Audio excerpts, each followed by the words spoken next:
جی بسم اللہ الرحمن الرحیم، میرا نام محمد عبداللہ اور آپ دیکھ رہے ہیں میرے یوٹیوب چینل۔ خواتین حضرات، الیکشن کے ریزلٹس آ چکے ہیں بہت سارے،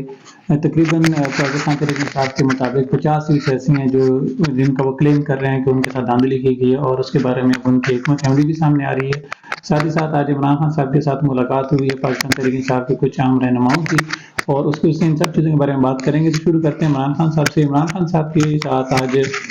پی ٹی آئی کے جو چیئرمین ہیں بیرسٹر گوہر، ان کی نائب نازک اور باقی دیگر وکلاء کی جو ہے وہ فیس ٹو فیس ڈیالہ جیل میں ملاقات ہوئی ہے، اور اس ملاقات میں عمران خان صاحب کی طرف سے یہ احکامات دیے گئے ہیں کہ جتنی سیٹس ہیں، سب سے امپورٹنٹ چیز ابھی تک آئی ہے سامنے، وہ یہ ہے کہ جتنی سیٹس پر پاکستان تحریک انصاف کو لگتا ہے کہ ان کے ساتھ دھاندلی ہوئی ہے، ان کے ساتھ غلط ہوا ہے، اس پر وہ کل اتوار کے دن یعنی کہ 11 فروری اتوار والے دن کل وہ پاکستان تحریک انصاف کے تمام ممبرز جو کینڈیڈیٹس ہیں، یعنی جو انڈیپینڈنٹ کینڈیڈیٹ لڑ رہے تھے، اور ساتھ ہی ساتھ ان کے جو کارکنان ہیں، وہ سب جائیں گے اور اس علاقے کے جو بھی آر او آفیسرز ہیں ان کے خلاف ان کے آفیسز کے باہر احتجاج کریں گے، دھرنا دیں گے، اور جب تک کہ رزلٹ جو ہے اس کو دوبارہ ری کاؤنٹنگ یا جو جیسے ٹرانسپیرنٹ اور کلیئر ریزلٹس ہوتے ہیں اس طرف نہیں لے کے جاتے، اپنا رزلٹ چینج نہیں کرواتے فارم 47 پہ، تب تک ادھر دھرنا دے کے رہیں گے۔ ایک چیز تو یہ ہوگی۔ دوسری یہ کی گئی ہے کہ علی امین گنڈا پور کو کے پی کے اسمبلی کی ان کے پاکستان تحریک انصاف نے بالکل وائٹ واش کر دیا ہے۔ وہاں پہ تو کوئی چیز ایسی بچی نہیں، نہ ان کو اب ضرورت ہے جو اسپیسیفک یا اسپیشل کینڈیڈیٹس اور جو سیٹس ہوتی ہیں ان مخصوص نشستوں کی بھی ضرورت نہیں بچی، اور نہ ہی کسی اور پارٹی کو ساتھ ملانے کی ضرورت بچی ہے۔ تو کے پی کے تو سارا ایک تحریک انصاف لے اڑی ہے۔ اس میں اب علی امین گنڈا پور کو جو ہے انہوں نے اپنا وزیر اعلیٰ کے پی کے بنانے کا فیصلہ کیا۔ علی امین گنڈا پور آپ سارے جانتے ہیں، بڑے ایک اسٹرانگ پولیٹیکل ورکر کے پی کے سے پاکستان تحریک انصاف کے لیے انہوں نے بہت کام کیا، اور ساتھ ہی ساتھ مولانا فضل الرحمان کا اگر کسی شخص نے یہ قانون کے اپنے شہر، ان کے اپنے گھر سے جو سیاست ہے اس کو ختم کیا ہے، اس کا جنازہ نکالا ہے، تو اس کا نام علی امین گنڈا پور ہے۔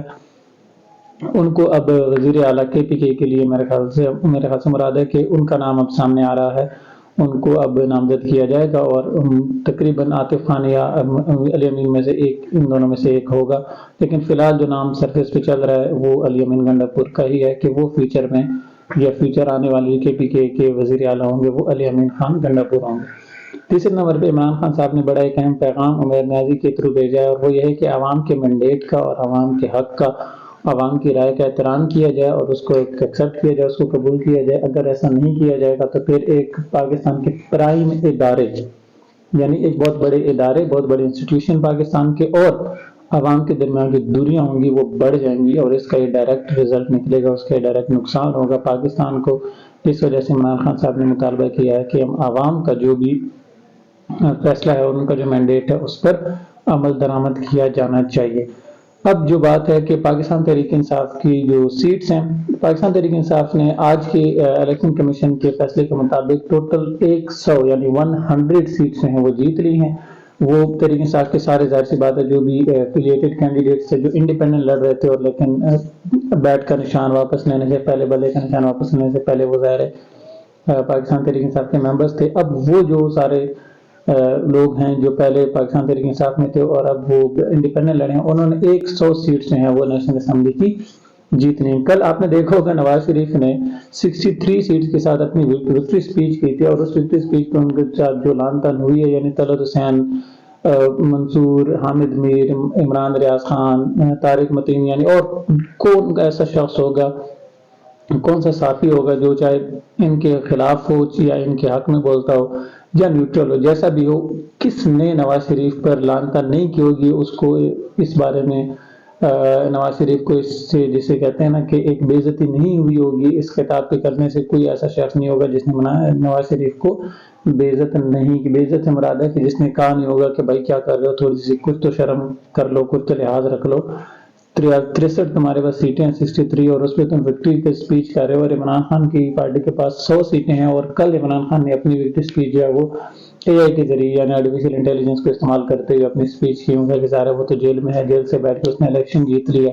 لیکن وہ ریزلٹس ہیں وہ نون لیگ جیت گئی ہے۔ جیسے کل حامد میر صاحب نے کہا تھا کہ نون لیگ کو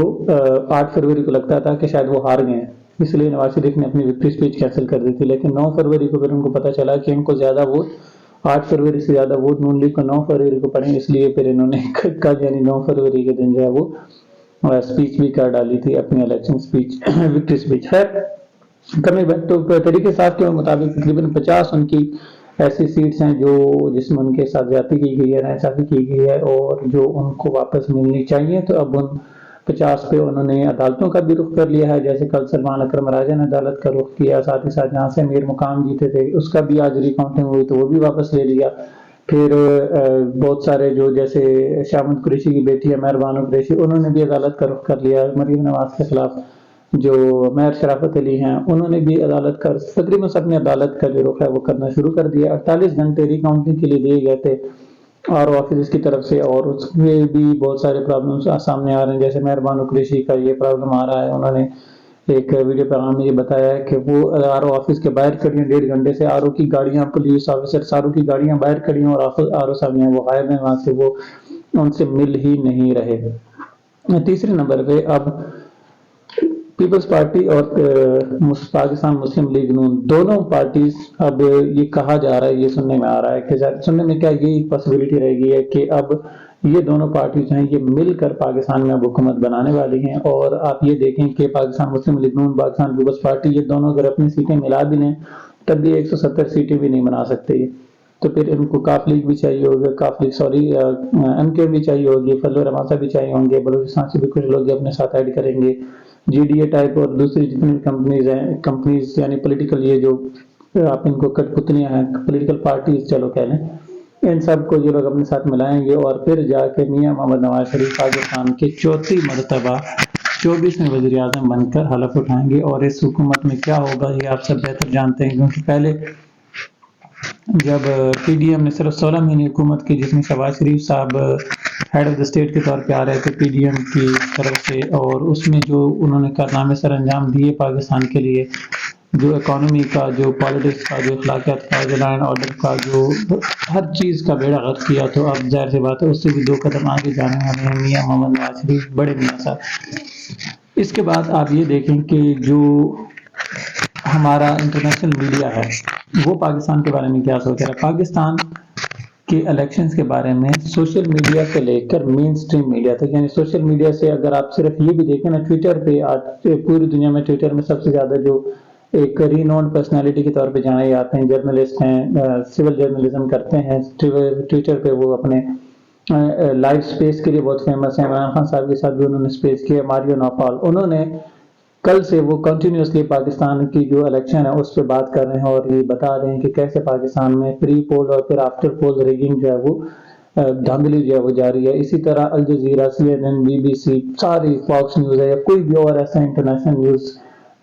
جو ہے وہ سیٹ اپ نہیں ہے یا نیوز ایسا آؤٹ لیٹ نہیں ہے جس میں پاکستان کو ایز اے ریگڈ الیکشن کے طور پہ نہ دیکھا ہو، کہ ایک ایسا اسٹیٹ جس میں الیکشن ہی ریگڈ ہو گیا، جس میں الیکشن جو ہے وہ ہیں ہی دھاندلی زدہ۔ اب اس سچویشن کے بعد پاکستان میں نئی حکومت آنے والی ہے، دیکھتے ہیں کہ آگے کیا ہونے والا ہے۔ اللہ